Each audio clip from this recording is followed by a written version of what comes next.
Hi hello friends, welcome. எல்லாரும் எப்படி இருக்கீங்க? இன்னைக்கு நம்ம கீரை பக்கோடா செய்யலாம். கீரை மத்தியானம் பொரியல் வீந்துருச்சுன்னா அந்த கீரையை எடுத்து போட்டு ஈவினிங் பக்கோடா செஞ்சு கொடுத்துடலாம். சூப்பராக இருக்கும். எப்படி செய்யலாங்கிறத பார்க்கலாம். அதுக்கு ஒரு பாத்திரம் எடுத்துக்கலாம். எந்த கீரையாக இருந்தாலும் பரவாயில்ல. நீங்கள் கீரை கூட்டு அந்த மாதிரி எது வச்சுருந்தாலும் மதியானம் எப்படியும் மீந்துடும். சில பேர் சாப்பிடுவாங்க, சில பேர் கீரைக்கு பிடிக்காது. அதை பக்கோடாவாக போட்டு கொடுத்தீங்கன்னா சூப்பராக சாப்பிட்ருவாங்க. இப்போ ஒரு பாத்திரத்தில் ஒரு பெரிய சைஸ் ஆனியன் எடுத்துருக்கிறேன். அதை கட் பண்ணி போட்டுக்கலாம். சும்மா ரஃப்பாக கட் பண்ணால் போதும். நல்லா பிசைஞ்சு எடுக்கும்போது பக்கோடா போடுறதுக்கு நல்லாயிருக்கும். பொன்னாங்கண்ணி கீரை தான் பொரியல் பண்ணேன். கீரைனா யாருக்கும் இறங்காது. வீட்டில் ஒரு ஆளுக்கு மட்டும்தான் சாப்பிடுவாங்க. பக்கோடாவாக செஞ்சு கொடுத்துட்டா சூப்பராக சாப்பிடுவாங்க. நல்லாயிருக்கும் டேஸ்ட்டாக. ஆனியன் கட் பண்ணி எடுத்தாச்சு. ஒரு பச்சை மிளகாவையும் கட் பண்ணி எடுத்துக்கலாம் பொடிசா.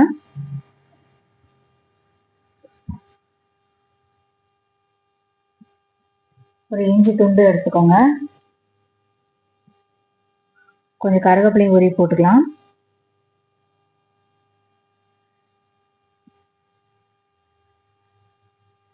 அதோட ஒரு கைப்பிடி புதினா,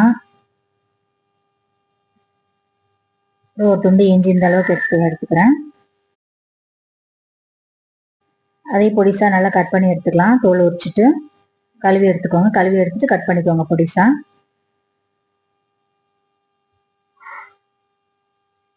அதோட ஒரு 4 பல் பூண்டு எடுத்துருக்கிறேன். இதையும் நல்லா தோல் எடுத்துட்டு கல் வச்சு தட்டிக்கலாம். நல்லா ஒன்றும் பாதியமாக தட்டி எடுத்துக்கலாம்.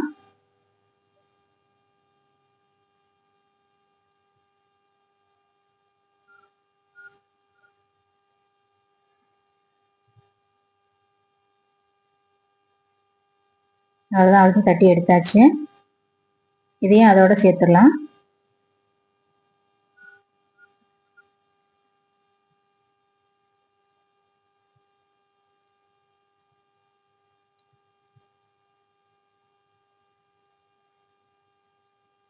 இது கூட கொஞ்சம் உப்பு சேர்த்துக்கோங்க தேவையான அளவு.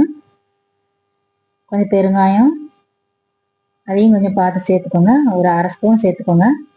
1/4 ஸ்பூன் மஞ்சள் தூள்,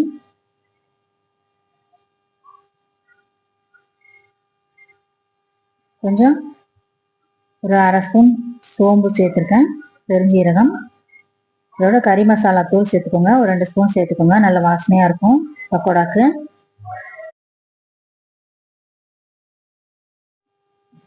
அதோட ஒரு 2 டேபிள் ஸ்பூன் ரீஃபைண்ட் ஆயில் சேர்த்துக்கோங்க. பக்கோடா நல்லா டேஸ்ட்டாக இருக்கும். நம்ம ஊற்றி பசங்க செஞ்சோன்னா வீட்டில் செய்யும்போது நல்லா ஃப்ரெஷ்ஷாக ஊற்றிக்கலாம். கடையிலனா கொஞ்சம் யூஸ் பண்ண ஆயில் தான் ஊற்றுவாங்க. இப்போ கடலை மாவு தேவைக்கு ஏற்ற மாதிரி சேர்த்துக்கலாம். அதை நம்ம போட்டிருக்கிற பொருளுக்கு ஏற்ற மாதிரி சேர்த்துக்கலாம். நான் ஒரு 4-5 டேபிள் ஸ்பூன் கடலை மாவு, ஒரு 2 டேபிள் ஸ்பூன் அரிசி மாவு, இது மாவு ஆல்ரெடி அரைச்சி வச்சிருக்கிறேன். அது போட்டு அதை சேர்த்துக்கலாம். 2 கிலோ கடலைப்பருப்பு, 1/2 கிலோ பச்சரிசி மாவு இது போட்டு மிஷினில் கொடுத்து அரைச்சி எடுத்திங்கன்னா நல்லா ஆண்டு வரும். இது கூட நம்ம கீரை சேர்த்துக்கோங்க. இது பொன்னாங்கண்ணி கீரை மத்தியானம் பொரியல் பண்ணது. அந்த கீரை நான் இதோட சேர்த்துக்கிறேன். நல்லாயிருக்கும். அது கீரை பக்கோடாவாக போடும்போது ரொம்ப நல்லாயிருக்கும் சாப்பிட்றதுக்கு. எந்த கீரையாக இருந்தாலும் ஓகே தான். எடுத்து நல்லா பிசைஞ்சிக்கலாம். அதை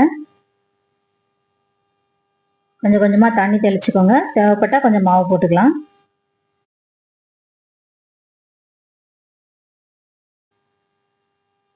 ஃபஸ்ட்டு தண்ணி இல்லாமல் ஃபஸ்ட்டு பிசைஞ்சிக்கோங்க. அந்த ஆனியனில் உள்ள தண்ணியே நல்லா சூப்பராக கோட்டிங் ஆகும். அதுக்கப்புறம் தான் தண்ணி கொஞ்சம் லைட்டாக மாவு போட்டு தெளிச்சிக்கலாம். தேவைப்பட்டால் மாவு போட்டுக்கோங்க.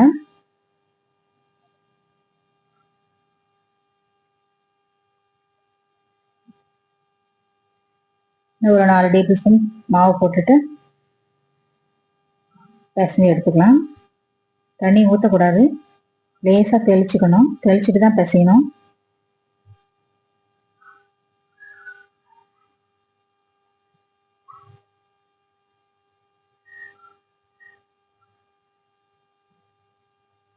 இப்போ நல்லா பிசைஞ்சாச்சு. இந்த அளவுக்கு கெட்டியாக பிசைஞ்சுக்கோங்க. தண்ணியாக இருந்ததுன்னா பக்கோடா நல்லா எண்ணெய் பிடிக்கும். இந்த மாதிரி திக்கா இருக்கிற மாதிரி பார்த்துக்கோங்க.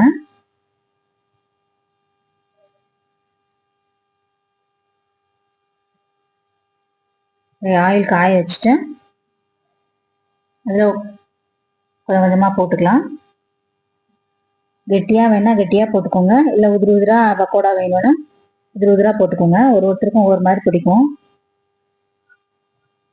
அந்த மாதிரி உங்கள் வீட்டில் உள்ளவங்களுக்கு பிடிச்ச மாதிரி போட்டுக்கோங்க.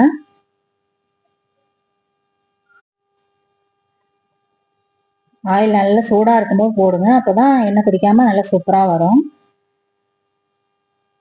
அடியிலெல்லாம் கலர் சேஞ்ச் ஆயிடுச்சு, திருப்பி விட்டுக்கலாம்.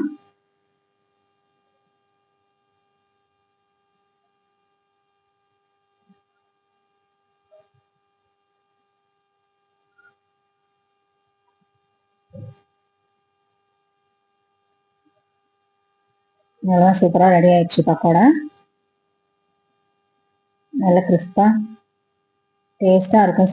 செஞ்சு சாப்பிட்டு பாருங்க, சூப்பராக இருக்கும். இது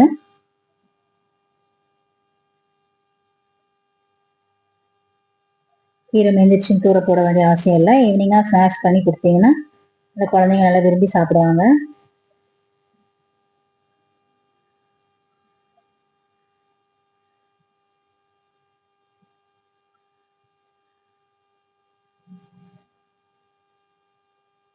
ஓகே, நீங்களும் இந்த மாதிரி வீட்டில் செஞ்சு பார்த்துட்டு எப்படி இருக்குன்னு சொல்லுங்க. அதே மாதிரி எல்லா மாவையும் போட்டு எடுத்துக்கோங்க, சூப்பராக இருக்கும். ஏன்னா நல்லா சூடானதுக்கப்புறம் போடுங்க. Okay friends, thank you.